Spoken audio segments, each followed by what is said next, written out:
So I was scrolling through Instagram when I came across this image. Their designs are campy, they are impractical, but they're perfect.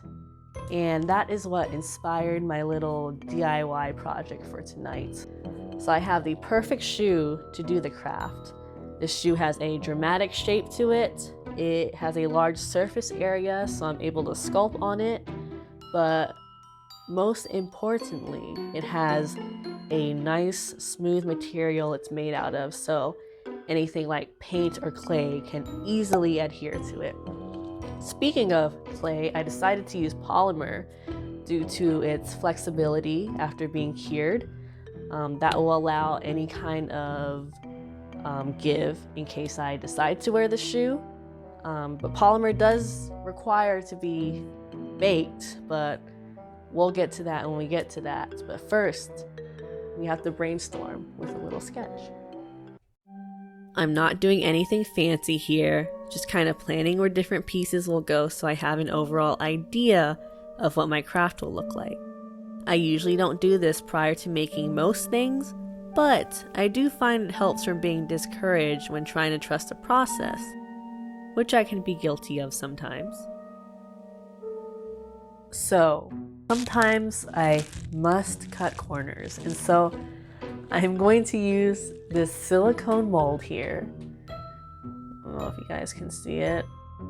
It has a bunch of designs and patterns on it that I'm going to press my polymer clay into and get all those nice designs. All right.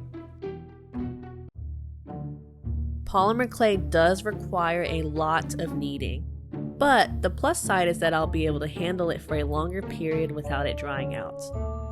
I'm just flattening it and pressing it into my mold, making sure to go heavy-handed to get all that intricate detailing in.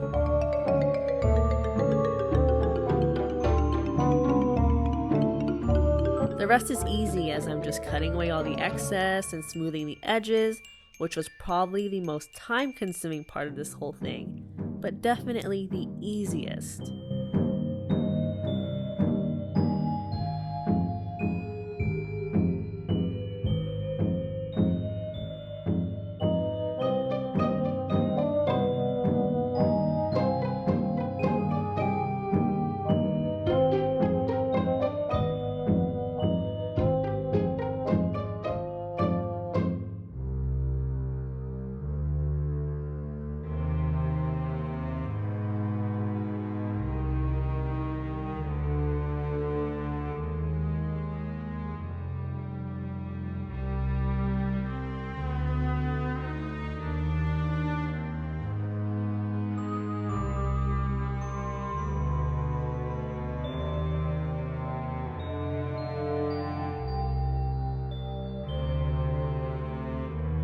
What makes working with polymer clay really easy when dealing with molds are tools of the trade.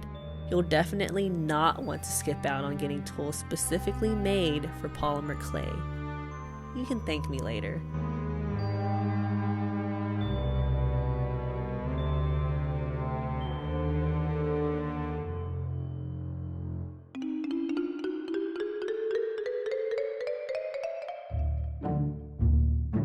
The trickiest part was fitting the polymer clay to a candlestick to make the holder. This was probably my second or third time doing this because once I got the shape, I tried to get the clay off, but it was sticking to the wax and I ended up with a disaster, ruining the work I had done. Hence, the saran wrap this time around. Definitely learned my lesson.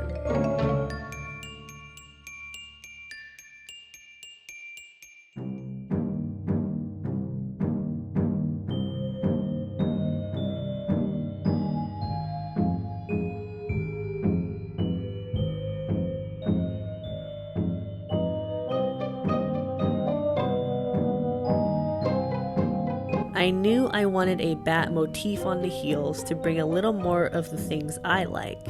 And look how cute these cutouts are. I would make a stencil so all your bats can be the same size. I just kind of free-handed them and ended up wasting a lot of the bats by the end of this because they didn't quite fit in my designs, all being different sizes.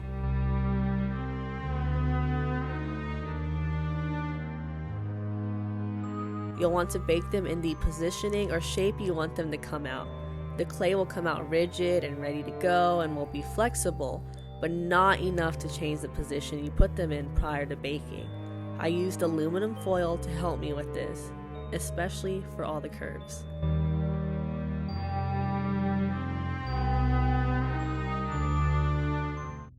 So I have all of my polymer clay pieces I'm going to attach to my shoe. I'm going to bake at 275 for about 15 minutes per package instructions, and then after that we're going to sand them. Here are the baked polymer pieces, plural. As you can see, it held its shape. It's very flexible, which is exactly what I wanted. It will require some sanding to get all the intricate little details, and I probably will carve it to change its shape a little, just so it has a design that maybe I prefer. But yeah, I'll be back after I sand it. And with our trusty dust mask, I'm off to sanding. I'm just sanding the edges smooth so that my pieces can sit on my heels better.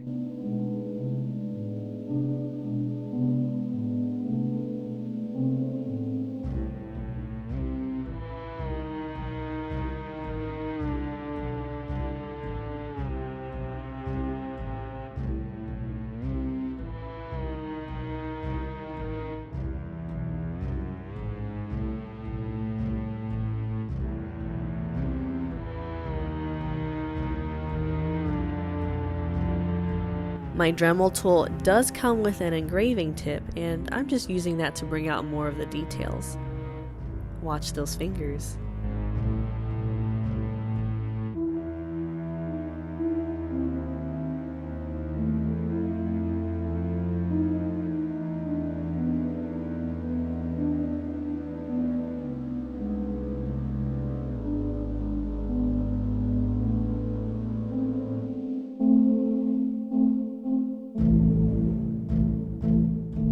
So I just finished sanding all of my pieces. I'm going to now glue them onto my shoe using a very strong adhesive. I kind of started already to kind of test it, but to hold the pieces in place, I'm going to use masking tape, which will be very easy to peel off and it won't rip off any of the vinyl or anything like that. So let's get started. So now I'm just using an adhesive to glue all my polymer pieces to the heels, making sure to reference my sketch earlier. Using masking tape, I'm holding the pieces in place until it reached the glue's cure time. I did have to do this in stages because the tape overlapped different pieces, but that just added some time to my project.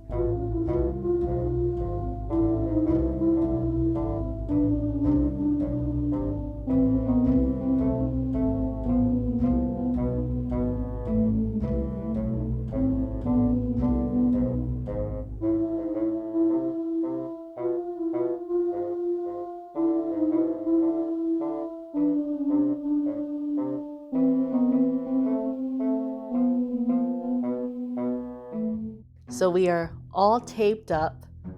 Look at that tape job. That's a nice tape job.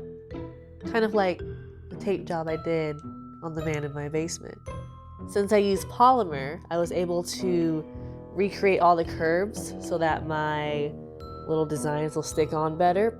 The glue I used will take 72 hours to cure, but in the meantime, let's see what our word of the day is. Hello, and welcome to today's word of the day. Today's word is doppelganger. Hey, I know what that means. Oh, what? You know what that means? Well, go ahead, tell them. It's when there's a copy of you. You mean like this? Yeah, like that. But a doppelganger is a person, not a spoon. So if there were two of you. Oh, You mean like him? Yeah, they say when you see your doppelganger, something real bad's gonna happen. Well, what could happen? He looks like a nice guy. He's just waving at us, see? Yeah, see, he's got a nice suit. He's got a nice tie on. Look, he's just being... Oh, no, there you go. Cheeky. That's all for today's Word of the Day. Thank you for stopping by. We'll see you next time. Bye.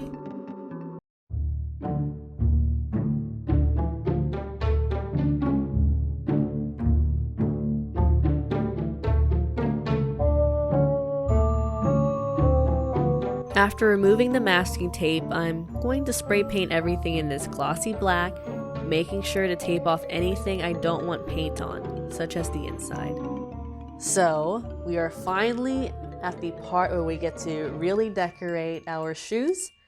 I have some jewels here that I've collected, either from a store or I've taken them off old garments. I have some pearls, I have pearl chain, I have some fringe, some beaded fringe. Not sure exactly what I'm going to do.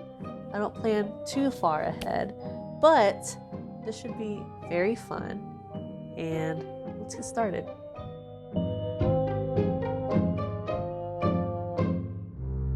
Maybe I should have worn gloves for this, but I'm just rubbing this metallic powder on the raised pieces to bring them out. I didn't need to set the metallic because after a day or two the powder did not transfer. After this, I kind of just glued jewels and beads everywhere until I felt it was enough and I was satisfied with the way it looked.